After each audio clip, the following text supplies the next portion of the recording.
오늘 성전에 나와 예배드리는 새물교 모든 교우들, 또 가정에서 온라인으로 예배드리는 우리 교우들에게 주님의 이름으로 축복의 인사를 드립니다. 주의 은총이 여러분과 함께 하시기를 간절히 축복합니다. 따라해 보겠습니다. 오늘 설교 제목입니다. 하나님의 비밀인 예수 그리스도. 감리교를 시작한 존 웨슬리 목사님이 18세기에 영국에서 설교를 할 때 그 웨슬리의 설교를 듣고 수많은 사람들이 회개하였습니다. 그 당시 영국의 종교는 성공회였었는데요, 그런 기적이 없었죠. 그런 변화가 없었습니다. 웨슬리의 설교를 듣고 굉장히 많은 사람들이 자복하며 주께로 나오는 일, 또 예수 그리스도를 믿는 일들이 일어났죠. 그런 복음적인 사역뿐만 아니라 실제로 웨슬리가 설교를 할 때 보면 병자가 치유되는 기적도 많이 일어났고, 귀신이 쫓아나가는 일들도 비일비재하게 일어났습니다. 그렇지만 우리가 웨슬리 설교, 오늘날까지 존속하는 웨슬리 설교를 읽어보면, 웨슬리가 전했었던 그 메시지를 우리가 읽어보면 사실 우리가 생각하는 것만큼 그다지 재미있지는 않습니다. 웨슬리의 설교집이 지금까지도 존속하는데요, 그 웨슬리의 설교문에는 예화도 없고 또 유머도 없습니다. 요즘 설교자들이 고민거리가 예화 찾는 거라고 하거든요. 그리고 한 번은 뭐 설교하기 위해서 보면, 요즘 설교하기 보면 2, 30분 설교할 때 회중을 두세 번 웃겨야 된다. 뭐 그런 이론도 나오는데요. 웨슬리는 그러지도 않았습니다.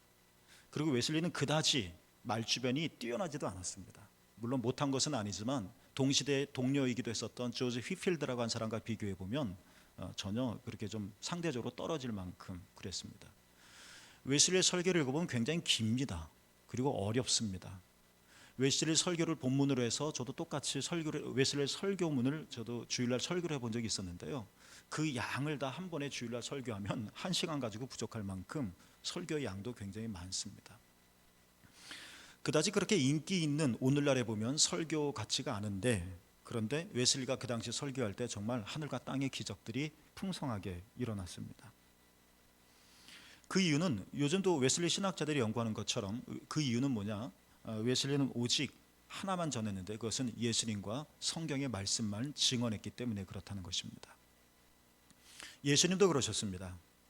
예수님도 3년 동안 공생애를 시작하시면서 오직 하나님과 하나님 나라만을 선포하셨습니다.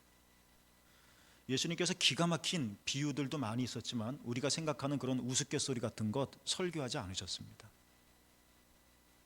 이렇게 하늘의 진리만을 선포하셨죠. 그런데도 그러한 예수님을 많은 유대인들은 비난했습니다. 반대했습니다. 싫어했습니다. 심지어 죽이려고 들었습니다. 여러분, 거짓말, 세상의 말, 사람을 비난하는 말 아니라 하나님만 증거하고 성경만 증거하고 하나님 나라만 선포했는데 왜 사람들이 그렇게 싫어했을까요? 웨슬리는 정말 진리, 복음만을 선포했는데 왜 성공회에서 쫓겨났을까요? 예수님 시대나 웨슬리 시대나 공통점이 하나 있는데, 예수님께서 이런 현상들, 이런 엉터리 같은 짓을 우리가 왜 할까?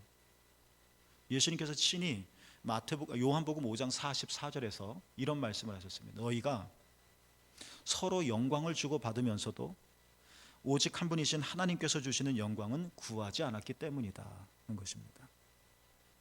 서로 영광을 구하는 겁니다. 자기의 영광을 구하는 겁니다.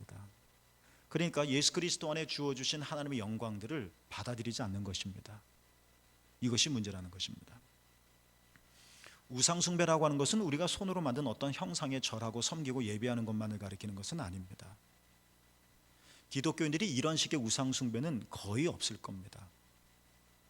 교회 나와서 예배를 드리면서 불상에다 절하는 사람은 없겠죠. 하나님을 믿고 예수 그리스도를 고백하면서도 어떤 형상에다가 손을 비비며 간구하는 사람 없겠죠. 이렇게 눈으로 보이는 우상숭배는 사실 우리들은 거의 하지 않습니다. 그러면 우리는 우상숭배 안 하는 자일까요? 이런 눈으로 보이는 외적인 형상보다 더 심각하고 치명적인 우상숭배가 있습니다. 그것은 바로 예수님께서 유대인들을 향하여 말씀하셨었던, 그러니까 속에 있었던 요한복음 5장 44절에 나오는 말씀처럼 그 우상숭배란 내적인 우상숭배 때 서로 영광, 자기 영광이라는 것입니다. 이게 우상숭배라는 겁니다. 우리가 정말 구해야 할 것은 하나님께로부터는 영광인데, 하나님께서 주시는 영광은 우리가 바라보지 않고 자기 영광을 취하려고 하고 서로 영광을 주고받으려고 한다는 것입니다. 서로 영광도 사실 자기 영광인 셈이죠. 웨슬리는 그의 설교에서, 원죄라고 하는 설교에서 그것을 교만이다 라고 말을 했습니다. 그러니까 교만은 나 이거 했어 하고 뻣뻣하며 고개를 내미는 그런 눈에 보이는 뻔한 교만만이 아니라 겸손한 척하면서 감추인 교만이 사실 더 많은 겁니다. 이게 더 위험한 거죠. 마음속에 자기를 우상으로 세우고 하나님께 마땅히 돌려야 될 영광을 자신에게 돌리는 것, 이것이 바로 교만이다 말입니다. 이런 사람들은 마음에 언제나 자기 뜻을 숭배합니다. 자기 뜻이 틀렸다는 이야기가 아닙니다. 내가 생각하는 뜻이 맞기도 합니다. 상당 부분 옳습니다. 그러나 자기의 뜻보다 하나님의 뜻이 더 우선시 되어지는 것이 아니라는 것입니다. 그리고 자기의 뜻이 인정받고 옳다고 증명되어짐으로 인해서 당신 대단한 사람입니다, 말하든 안 하든 스스로 이런 데서 오는 자기 영광을 취하고 거기서 만족을 얻으려고 한다는 것, 이것이 우상숭배라는 것입니다. 교만이라는 것 말이죠. 이렇게 자기의 뜻으로 감춰지는 교만은 하나님의 뜻입니다 라고 말을 하기는 하지만 사실은 자신 안에 있는 무지와 고집 덩어리가 가득하다는 것을 우리는 알아야 할 것입니다. 웨슬리는 계속 말했죠. 이 교만이라고 하는 질병을 치료하기 위해서 우리에게 필요한 것은 회개와 가난한 마음이다 라고 말을 했습니다. 자기를 성찰하는 거죠. 끊임없이. 우리는 본질적으로 진노의 자식이기 때문에 가만히 있으면, 집안 청소하지 않으면, 특별히 어지럽히지 않아도 먼지 끼듯이 우리 자신을 끊임없이 반성하며 돌아보며 뭐 잘못했지 하고 따지는 것이 아니라 스스로 성령의 빛 안에서 내 내면을 살펴보아야 한다는 것입니다. 그래야 우리가 극한 벼랑으로 치닫지 않는 것이죠. 그리고 온유와 감사함으로 순종의 훈련을 해야 한다는 것입니다. 자기의 뜻을 죽이려면 말입니다. 이것이 웨슬리의 설교에서 나오는 것입니다. 요즘은 코로나 때문에 아래 주차장 가시는 분들이 흔치 않을 겁니다. 한번 예배 끝나고 한번 가보십시오. 지금은 오늘은 조금 좀 시든 것 같은데 아래 주차장에 이팝나무가 아주 활짝 폈습니다. 굉장히 활짝 폈습니다. 꽃이라고 하면 분홍꽃, 노란꽃, 빨간꽃, 이런 꽃만 예쁘다고 생각했는데 저는 이팝나무를 보면서 하얀 꽃이 이렇게 예쁘구나 감탄하지 않을 수가 없을 만큼 기분이 좋았습니다. 이팝나무는 원래 이밥나무라는 말에서 유래했다고 합니다. 옛날에 못 먹던 시절에 물이 지어서 피어있는 이 꽃 모양새가 마치 밥 공기에 수북히 담겨져 있는 쌀밥과 닮았다 해서 옛사람들은 이밥나무라고 불렀는데 이것이 이팝나무라고 명명되어졌다고 합니다. 그래서 옛날부터 이렇다고 그러죠. 어른들이 이런 말을 했다고 그러네요. 저도 책에서 읽은 건데, 이팝나무 꽃이 무성하게 피면 그의 농사, 가을에 농사 풍년이다라고 사람들이 말을 했다고 합니다. 그런데 여러분, 이 말을 진짜 믿는 사람은 아무도 없겠죠? 이팝나무가 아무리 풍성하게 핀다고 해서 풍년이 되는 것은 아닙니다. 그냥 마음에 그러한 소원을 담는 것뿐이죠. 요즘 교회의 부흥을 위해서 많이 고민을 하며 많은 사람들이 기도하며, 특히 코로나 상황 속에서 교회가 어떻게 탈출구를 찾아야 할 것이고 개개인 또 교회, 나라의 영적인 부흥들을 어떻게 회복할 것인가 길을 찾고 있습니다. 그래서 많은 사람들이, 신학자 또 앞서가는 목회자들이 이래야 된다 저래야 된다라는 말들을 많이 합니다. 다 옳습니다. 다 필요한 것들입니다. 그런데 여러분, 저는 웨슬리 이야기나 또 예수님 이야기나 또 여러 가지 상황을 볼 때 우리가 회복하고 우리가 다시 되찾아야 될 것들은 굉장히 많이 있지만 정말 우리가 참으로 회복해야 할 것이 하나 있는데, 교회가 부흥하기를 원한다면 그것은 바로 예수 그리스도이십니다. 그분을 다시 찾아야 합니다.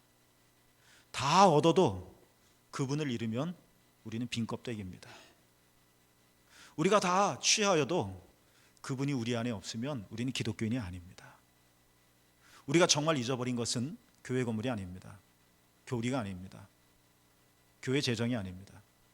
우리가 참으로 잊어버린 것은 어쩌면 예수 그리스도가 아닐까요?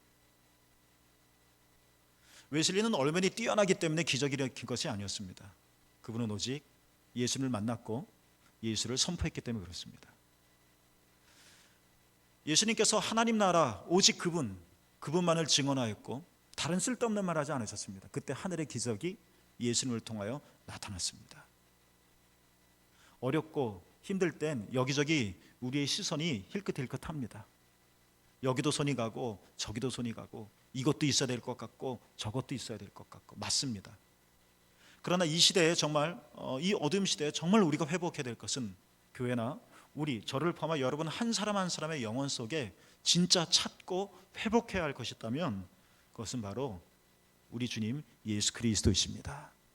그 주님이 다시 교회에 들어오고 그 예수님이 우리의 심령에 다시 들어올 때 웨슬리 시대에 부흥이 일어날 것이고 예수님이 주신 참 생명이 회복되어질 것입니다.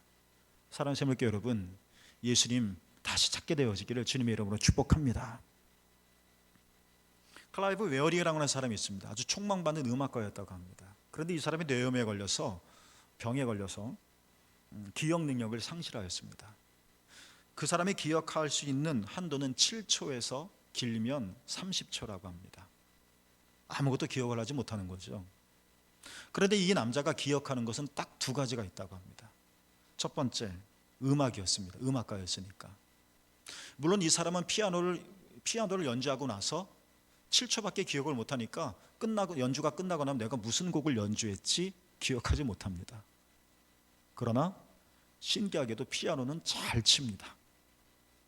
피아노 손가락 움직이면 여전합니다. 이 클라이브가 기억하는 두 번째가 떠나 있습니다. 그의 아내였습니다. 이 사람이 내 아내인가? 이 사람과 내가 언제 결혼했지? 기억할 수 없습니다.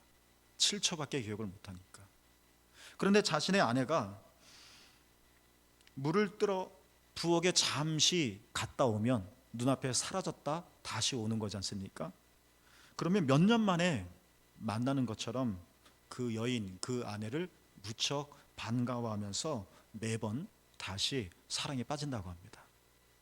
그래서 이 사람들에게 주변 사람들이 별명을 붙여줬는데 7초의 사람이다 라고 말입니다. 그러니까 7초마다 황홀한 사랑을 감격하는 겁니다. 멋지죠? 어떤 한 신문 기자가 이 클라이브를 찾아와서 인터뷰를 했습니다. 그리고 그 인터뷰의 결론에 이런 이야기로 기사를 마감했다고 합니다. 사랑으로 가득한 순간이 생기 없는 기억으로 가득한 인생보다 가치 없다고 누가 말할 수 있겠는가? 우리는 힘센 것, 큰 것, 높은 것, 긴 것 좋아하죠. 이것 자체가 나쁜 것은 아닙니다. 그러나 거기에 사랑의 생기가 없다면 긴 것이 무슨 의미가 있겠으며 많은 것이 무슨 유익이 되겠습니까? 짧은 것이 다 좋다는 것은 아닙니다. 그러나 거기에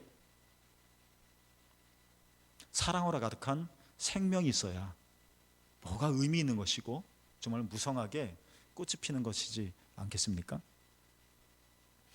신명기 17장에 보면 하나님께서 매우 중요한 말씀을 해주셨습니다. 그 내용은 이스라엘 왕은 이래야 한다 하는 것입니다. 먼저 이스라엘 왕은 가지지 말아야 할 것이 세 가지가 있다라고 말씀하셨습니다. 첫째, 왕은 병마를 많이 가지려고 하지 말아라. 둘째, 왕은 아내를 많이 거느리려고 하지 말아라.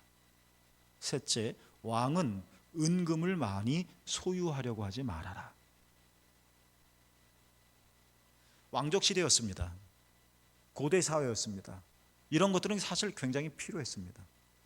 병마가 없으면 어떻게 국방력을 강화시킬 수 있으며 외적의 침입에 어떻게 방어할 수 있겠습니까?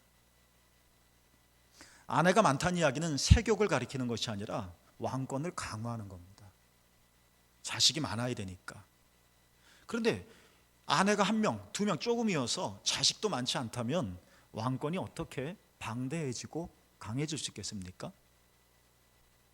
왕실 창고가 가득 차야 왕이 힘을 낼 수 있죠. 은금이 없다면 왕실, 누가 사람들이 왕실을 따르겠습니까? 그런데 하나님께서는 병마, 아내, 은금, 왕은 만인이 가지지 말라.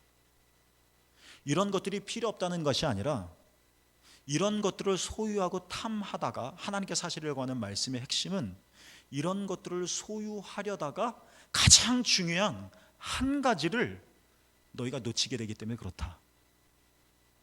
그 한 가지가 너에게 있다면 병마 많이 가지면 좋고 아내 많아도 좋고 은금 많아도 좋다는 것입니다. 그런데 이 세 가지가 우리 안에 많이 갖고 싶은 유혹으로 차 있다면 자연스럽게 우리는 그 가장 중요한 한 가지를 소홀히 하게 되고 놓치게 된다는 것입니다. 그 한 가지가 뭘까요?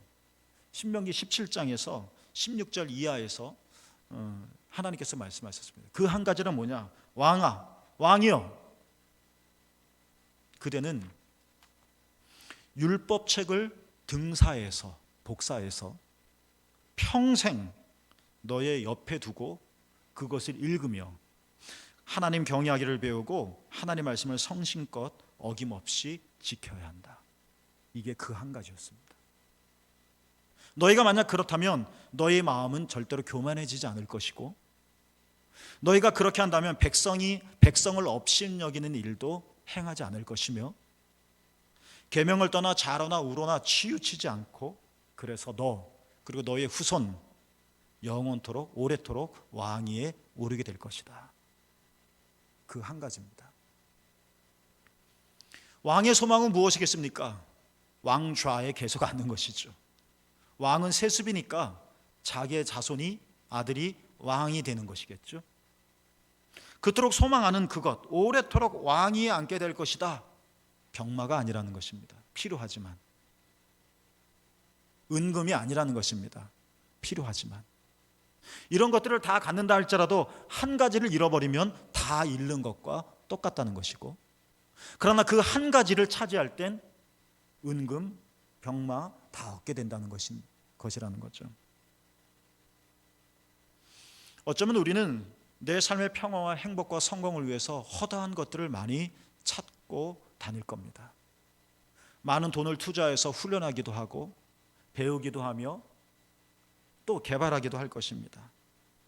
은유적인 단어로 병마, 아내, 은금, 이런 것들은 우리 삶에 필요한 것들입니다. 이런 것이 없으면 우리는 안 됩니다. 신앙생활 아무리 잘한다 해도 돈이 한 푼도 없다고 생각해 보십시오. 안 됩니다. 쉽지 않습니다. 신앙생활 열심히 한다, 하나님을 사랑한다 하더라도 몸이 정말 매일매일 죽음의 사선에서 왔다 갔다 한다고 생각해 보십시오. 매일 이 통증 때문에 고통 속에 있다고 생각해 보십시오. 그 속에서도 믿음을 지키기란 쉽지 않은 일입니다. 그러니까 은유적인 의미로 우리에게도 병마, 아내, 은금은 필요하다는 것입니다. 그러나 또다시 은유적인 의미로 오래도록 왕위에 앉기 위해서는 진짜 필요한 한 가지가 있다는 것입니다. 이거 없으면 나머지 별 도리가 없다는 것이죠. 그것은 다른 아닌 무엇보다도 우리의 신앙 고백으로 말하면 바로 예수님을 사랑하는 겁니다. 왕이 항상 율법을 복사해서 옆에 두고 늘 읽고 늘 묵상하고, 그럼 하나님 경외하는 마음을 갖게 되고 백성에게 함부로 대하지 않을 것이고 오래도록 왕위에 앉게 되어질 것이다. 예수님께서 서로 영광을 취해야 되는 그 유대인들에게 말씀하셨습니다. 너희가 서로 영광을 취하는구나. 그래서 너희가 성경에 영생이 있는 줄 알고 성경을 읽지만 성경이 증언하고는 나를 받아들이지 않는구나. 아이러니죠. 이런 유대인들에게 너희 문제점이 뭔지 알아?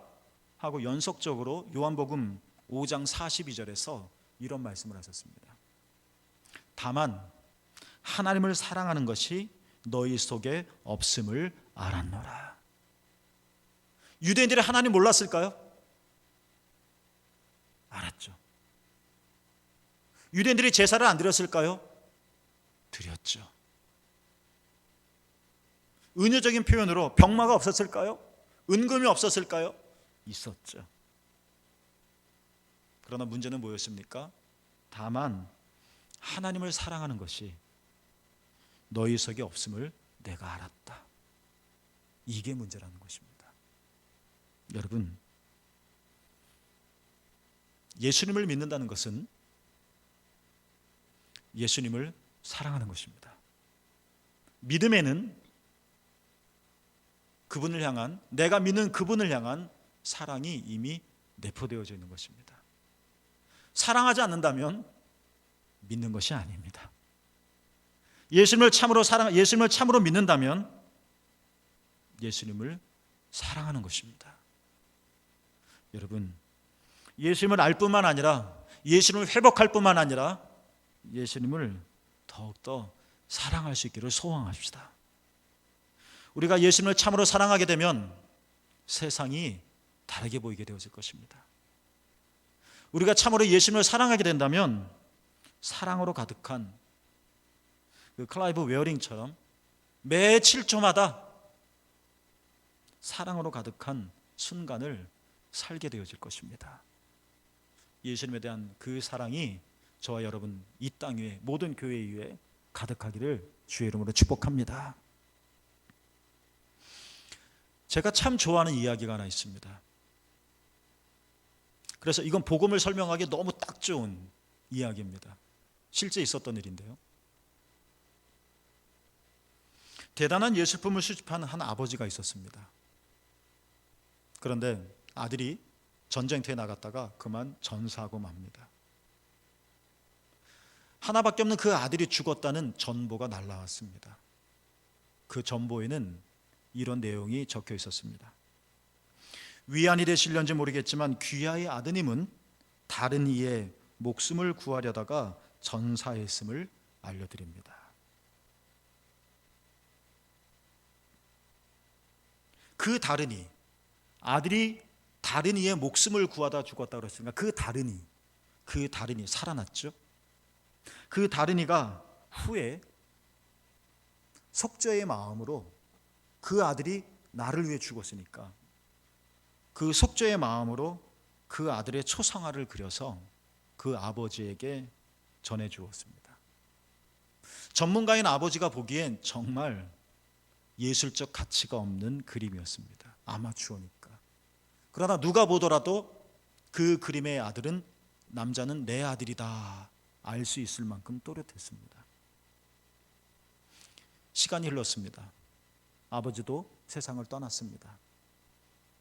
그에게 있었던 많은 수집품들, 예술품들을 경매를 통해서 팔아달라 하는 내용이 적힌 유언장만 남겨놓았습니다. 경매가 시작되었습니다. 경매에는 그 다른이, 그러니까 아마추어가 그린 그 아들의 초상화부터 경매를 시작했습니다. 그러자 사람들이 술렁술렁거리기 시작했습니다. 기분 나빠했습니다.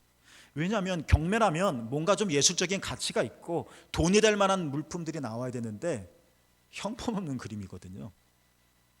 이런 걸 경매에 누가 내놓냐 하면서 난리가 났습니다.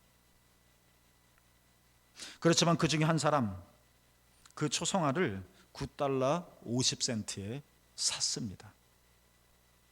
더 놀라운 일이 일어났습니다. 경매가 끝난 겁니다. 그거 딱 하나 팔고 사람들이 난리가 났습니다. 지금 우리를 놀리는 거냐고, 이 수많은 예술품들은 어떻게 할 거냐고, 왜 경매하지 않는 거냐고 욕을 해댔습니다. 항의가 빗발쳤습니다. 그러자 경매는 차분하게 말했습니다. 그것은 아버지의 유서에 그렇게 쓰여 있기 때문이다 라고 말이죠. 그리고 읽어주었습니다. 아버지의 유서 맨 마지막에 이런 내용이 적혀 있습니다. 내 아들의 초상화를 갖는 사람이 나의 수집품들을 모두 갖는다. 그러니까 예술작품 전혀 없는, 가치 없는 그 아들의 초상화 $9 50센트에 산 그 사람이 이 많은 수익품들을 다 갖게 된 것이죠. 존 포엘이라고 하는 사람이 이 이야기를 소개해 주면서 이런 말을 덧붙여 줬습니다. 하늘에 계신 우리 아버지께서도 이렇게 말씀하셨다. 내 아들을 받아들이는 자는 모든 것을 얻는다. 오래전에 바울이 골로새 교회를 그토록 방문하고 싶었습니다. 그것은 하나님의 비밀인 그리스도를 그들이 온전히 알기 원하기 때문에 그렇습니다. 따라볼까요? 하나님의 비밀인 예수 그리스도. 바울이 이 수많은 교회들, 특히 골로새의 교회를 방문하고자 했었던 것은 다른 이유가 아니었습니다.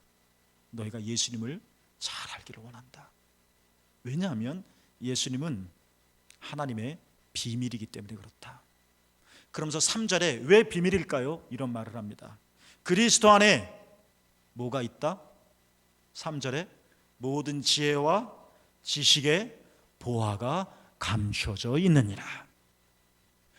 형편없는 것 같지만, 그래서 발로 차버릴 것 같은 그런 9달러 50센트밖에 안 나가는 사람들의 평가에 아들의 초상하지만 아들의 초상을 갖는 자가 다 갖게 되어지는 것처럼, 사람들이 비난하며 너는 이 정도밖에 안 되냐, 너는 거짓이다라고 힐난하고 박해하고 심지어 죽이려고까지 했었지만, 바울은 하나님의 비밀을 알았습니다.